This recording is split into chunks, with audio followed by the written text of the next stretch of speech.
Well, now the next thing which comes is stationary wave. अब ये stationery waves का concept क्या है और इसको स्टेशनरी वेव्स ही क्यों बोला जाता है? हम लोगों ने पढ़ा है कि वेव जो होता है वो ऑलवेज एनर्जी एक पॉइंट से दूसरा पॉइंट पे कैरी करके लेके जाता है। अगर वो स्टेशनरी बन जाता है तो उसको वेव क्यों बोलेंगे? थोड़ा ध्यान से सुनो। Actually में a stationary wave is made up of two interfering waves which are traveling in the opposite directions. So जब दो वेव इंटरफेयर करते हैं वो वाला टाइम के लिए हम लोगों को नहीं समझ में आता है कि whether that wave is traveling towards the right or towards the left. It appears as if all the particles at a certain region is just vibrating up and vibrating down. ये कब सबसे ज्यादा ऑब्जर्वेबल होता है? जब same ही wave एक जगह से जाके रिफ्लेक्ट करके वापस आ रहा है। कैसे? मान लो ये एक पोल है और तुम लोगों ने क्या किया, एक स्ट्रिंग को यहां पर टाई अप कर दिया है, राइट? एंड से this string which you have tied up is fixed, rigidly fixed over here. मतलब यहां पर से स्ट्रिंग ऊपर नीचे मूव नहीं कर सकता है और यहां पर तुम इसको पकड़ा है और you are making it vibrate up and down. ये स्ट्रिंग, ये जो रोप है, ये जितना ज्यादा लंबा होगा उतना उसका जो वेव्स क्रिएट होगा उसके ऊपर वो उतना क्लियरली तुम लोगों को अपीयर करेगा, क्लियरली दिखेगा। So what you will see is when you make this and move in the up and down direction, there will be a wave created over this whole region, जो कि यहां पर जैसे ही धक्का लगेगा उसको, वेव जाके यहां पर जाके धक्का मारेगा, धक्का मारने के बाद वो क्या करेगा? Right, it will get reflected exactly like light. तो ये वेव यहां पर जाके धक्का मारेगा, धक्का मार के वापस आएगा। जब ये वापस आएगा तब क्या करेगा? एग्जैक्टली उल्टा आएगा। क्या करेगा? इसके ऊपर ही आ जाएगा। तो जब ये फॉरवर्ड डायरेक्शन वाला भी जाएगा और बैकवर्ड डायरेक्शन वाला भी आएगा, दोनों का जो नेट तुम लोगों को वाइब्रेशन दिखेगा उसमें तुम समझ नहीं पाओगे कि वेव्स राइट में जा रहा है या राइट, ये तुम समझ नहीं पाओगे। That is why we call them stationary waves, alright? तो यहां पर ये जो स्ट्रिंग में वाइब्रेशन हो रहा है, ये वाइब्रेशंस को अगर हम लोग मैथमेटिकली एनालाइज करना चाहते हैं, if you want to analyse them mathematically, तो एक इक्वेशन है y1 is equal to a sin omega t minus kx और दूसरा इक्वेशन है a sin ओमेगा t। ऐसा क्यों? याद है हमने सिखाया था कि अगर दोनों का साइन सेम होता है it is along the negative x axis, और दोनों का साइन अगर ऑपोजिट होता है ओमेगा टी और के एक्स, इन दोनों का साइन अगर ऑपोजिट होता है मतलब पॉजिटिव एक्स एक्सिस में जा रहा है, और इन दोनों का साइन अगर सेम होता है मतलब हाँ। सो एक ये इनिशियल वेव है जो पॉजिटिव एक्स एक्सिस में जा रहा था, और ये रिफ्लेक्टेड वेव है, फाइनली रिफ्लेक्टेड वेव है जो कि नेगेटिव एक्स एक्सिस में जा रहा है, लेकिन उन लोगों का फ्रीक्वेंसी और एम्पलीट्यूड एग्जैक्टली सेम रहेगा। समझ आ रहा है क्या बोल रहे हैं? तो ये तो एक दूसरे के ऊपर ओवरलैप करेंगे, तो इसका therefore displacement due to both the vibrations, both the waves is y equal to y1 plus y2। तो क्या हो जाएगा? a sin omega t minus kx plus a sin omega t plus kx, alright? हाँ या ना? अब इन दोनों को अगर हम लोग कर रहे हैं, देखो दोनों में a है, a को कॉमन ले रहे हैं, और साइन ए साइन बी, साइन ए प्लस साइन बी का फॉर्मूला क्या होता है? Transformation of sums and products, 2 sin a plus b/2। हाँ, तो a प्लस बी, इसको हम लोग a लेते हैं, इसको b लेते हैं, तो a प्लस b/2 करेंगे, तो a प्लस b/2 करने से क्या होगा? kx कट जाएगा, तो 2 ओमेगा t बाई 2 मतलब सिर्फ ओमेगा t आएगा, हाँ या ना? और फिर क्या हो रहा है यहाँ पर? cos ऑफ ये माइनस ये करेंगे, तो ये माइनस ये करने से ओमेगा टी कट जाएगा और ट्वाइस के एक्स में के एक्स आएगा। क्लियर? Is this clear? समझ आया क्या बोला मैंने? तो अब एक इंपॉर्टेंट क्वेश्चन है, थोड़ा ध्यान से सुनना से और मुझे बताना। इसको थोड़ा ओरिएंट करके लिख रहे हैं हम, क्यों लिख रहे हैं बता रहे हैं। Now when you look at this equation, ये इक्वेशन में फेज कौन सा है? What is the phase? Time जो है that is the most independent variable, तो हम लोग इसमें फेज ये वाले को लेते हैं, omega T. Obviously omega T, क्योंकि साइन फेज में नहीं आता है, उसके बाद जो एंगल होता है वही फेज में आता है ना। क्या सीखे हम लोग? ये इक्वेशन में फेज कौन सा है? ये वाला है। तो देखो ये फेज के अंदर टी और एक्स दोनों ही है, इसीलिए ये एक प्रोपेगेटिंग वेव का इक्वेशन है। क्या वेव का इक्वेशन है? लेकिन यहां पर ओमेगा टी और के एक्स दोनों एक फेज के अंदर है, तो हम लोगों को समझ नहीं आएगा कि वेव राइट में जा रहा है या यू अंडरस्टैंड व्हाई? बिकॉज वो समझने के लिए मुझे इन दोनों का एक साथ होना जरूरी है और उसके बीच में साइन रहना भी, लेकिन वो तो है नहीं यहां पर।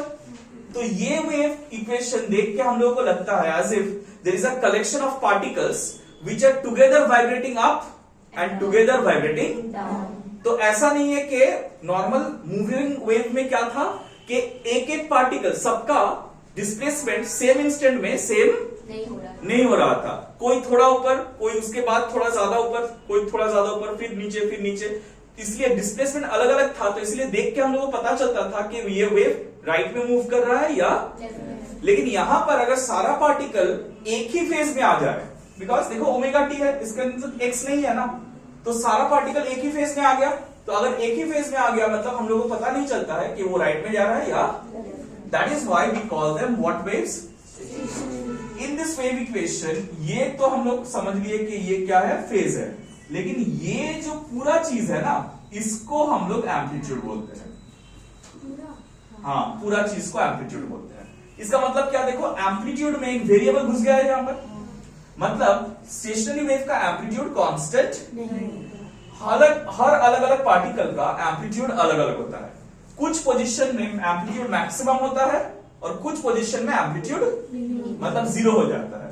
जहां पर एम्पलीट्यूड मैक्सिमम होता है उसको हम लोग एंटीनोड बोलते हैं, और जहां पर एम्पलीट्यूड मिनिमम होता है उसको हम लोग नोड बोलते हैं। समझ आया नोड और एंटीनोड क्या है? सो यहां पर ये वाला डायग्राम में these points are called node, ठीक है, and these points are called right antinodes. These points are called antinodes. Is that clear? Nodes और antinodes क्या होता है और कैसे वो प्रोड्यूस होता है? So just write this down. Hence, ये जल्दी से लिखो. Hence the amplitude is variable. Hence the amplitude is variable, and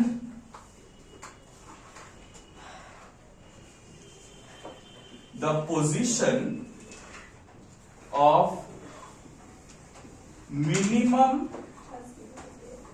amplitude is called node.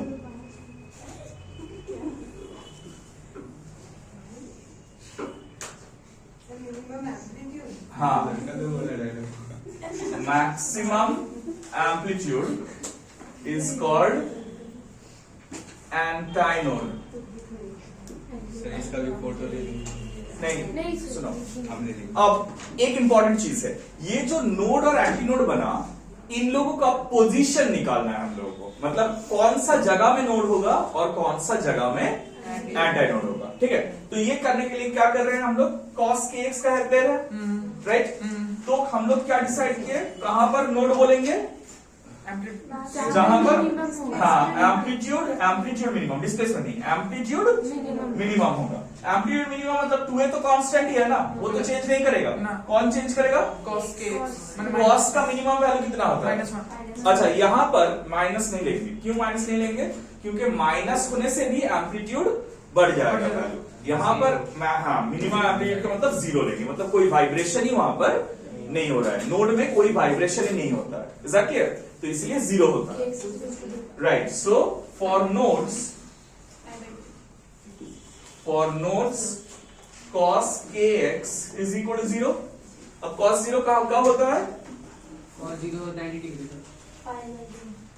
5/2 2n pi plus pi by 2 12 pi हाँ, plus pi plus 1 n pi plus pi by 2 n pi plus pi by 2 हाँ kx equal to n pi plus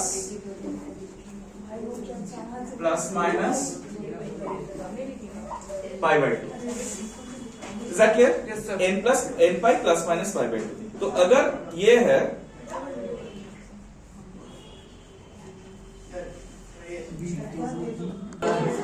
अब मुझे एक चीज बताओ, ये जो kx equal to n pi kx equal to n pi plus minus pi by 2 आया, तो ऑब्वियसली फर्स्ट वाला मिलेगा जब n इक्वल टू 0 लेंगे, मतलब पाई बाई 2 में। तो पाई बाई 2 में क्या मिलेगा? k का मतलब क्या है? Do you know what is the meaning of k? हाँ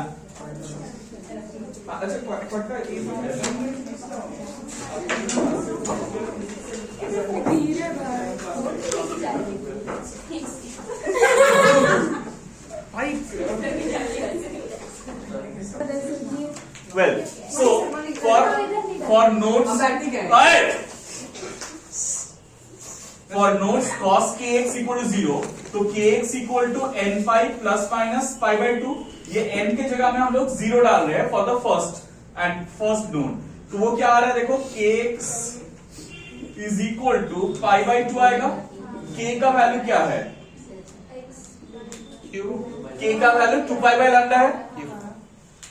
अरे ये जो इक्वेशन में ओमेगा टी प्लस के एक्स होता है, ये k क्या होता है? 2 पाई बाई लैम्डा होता है ना? एकदम राहुल बोला था is equal to pi by 2। अब पाई और पाई कैंसिल हो जाएगा, तो x क्या होगा देखो, 2x is equal to lambda by 4, lambda by 4 आ रहा है। सो मतलब x equal to lambda by 4 में हम लोगों को फर्स्ट वैल्यू ऑफ क्या मिलेगा?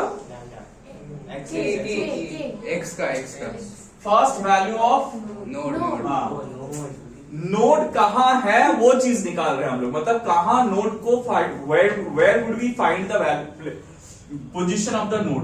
सो x equal to lambda by 4 में मिलेगा। नेक्स्ट नोड कहाँ मिल रहा है, थोड़ा ध्यान से देखो, n का वैल्यू हम लोग 1 लेंगे, तो n का वैल्यू अगर 1 लेंगे तो kx क्या आएगा देखो, पाई plus pi by 2। I am just taking the plus values, ठीक है।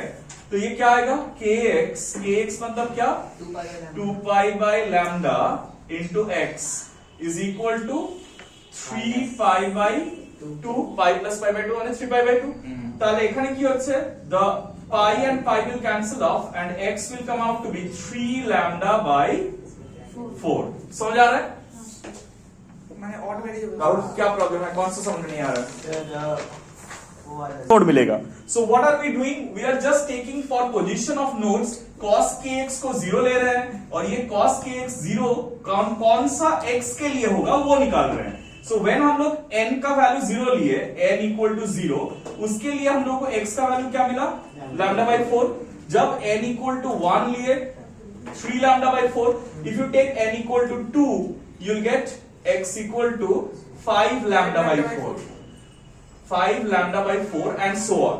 इसका मतलब क्या हुआ कि नोड्स जो है वो odd multiple of lambda by 4 में प्लेस्ड रहता है, odd multiples of lambda by 4 में प्लेस्ड रहता है। So the distance between two consecutive nodes, distance between two consecutive nodes कितना होगा, distance between two consecutive nodes.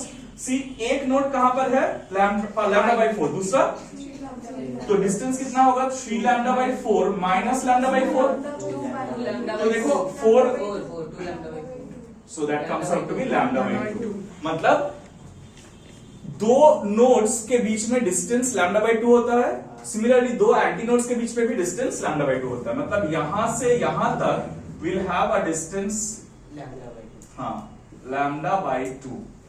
Similarly यहां से यहां तक का डिस्टेंस ये भी निकाल लेते हैं for positions of antinodes, for positions of antinodes. Antinodes का पोजीशंस के लिए क्या होगा, cos kx इक्वल टू क्या होगा बताओ, मैक्सिमम मैंने 1 cos kx will be equal to 1।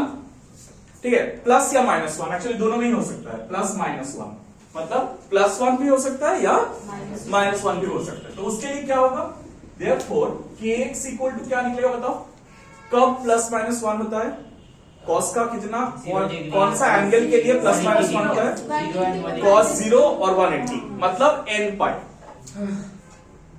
You understand this, n पाई कर लो तो वो ऑलवेज तुमको क्या देगा, प्लस देगा या -1 देगा, +1 या -1। So that implies therefore k is 2 pi by, তাহলে এটা কি হবে n পাই, আচ্ছা এইটা আমরা এখানে করে নিতে পারতাম, ঠিক আছে একবার করে দিচ্ছি, পাই পাই ক্যান্সেলস, x equal to n lambda by 2। so you can clearly understand n lambda by 2 मतलब 0 डालेंगे तो x equal to 0 में एंटी नोड आएगा, फिर x equal to lambda by 2, फिर x equal to lambda, फिर 3 lambda by 2, ऐसे lambda by 2 का इंटरवल्स भी आएगा, right. So therefore at n equal to 0, x equal to 0, at n equal to lambda by 2, at n equal to 2 lambda by 2 मतलब lambda। तो यहां पर भी देखो therefore distance between consecutive